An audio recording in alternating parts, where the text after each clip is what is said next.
হেই মিয়া ক শুন শুনি আছোঁ ক। তহঁতক মিয়া বুলি ক'লে যদি বেয়া পাওঁ নাই মিয়া ক'লে কিয় বেয়া পাম আমি, ক। তহঁতক কি ক'ম আৰু চুট মাৰণি মিয়া বুলি ক'ম। আচ্ছা, চুত মাৰাণী মিয়া, তাৰপিছত আৰু কি ক'ম মানে মাদাৰ চ'দ মিয়া। মাদাৰ চুদ মিয়া, তাৰপিছত কিবা কৰিবি নেকি? নাই আমি কি কৰিম, আমাৰ কৰিবলগীয়া একো নাই, কাৰণ তহঁতৰহে চব কিছু, আমাৰ একো নাই, ক। তহঁতি মিয়া হয় তো সেইকাৰণে মিয়া বুলি কৈছোঁ, মাদাৰ চ'দ তহঁতি, ঠিক আছে।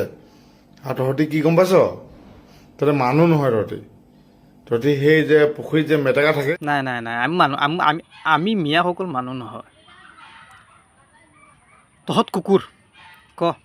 আচ্ছা, মুছলমানৰ পৰিচয়টো তই দি দিলি, মুছলমান কি চুত মাৰাণী, মুছলমান মাদাৰ চুত।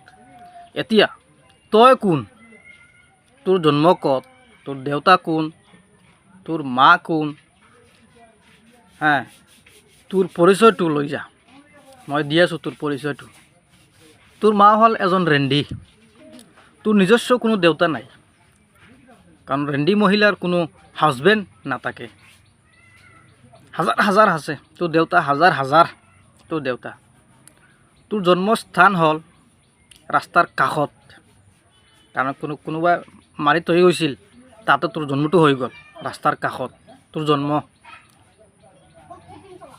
আৰু নমস্কাৰ অসম চৰকাৰ, নমস্কাৰ অসম পুলিচ, আপোনালোকে এই কুকুৰকেইটাক কেইদিনমানৰ কাৰণে আপোনালোকে জেলত ভৰাই ৰাখক, তাৰপিছত চাওক আপোনালোকে অসমখন কেনেকৈ চলে।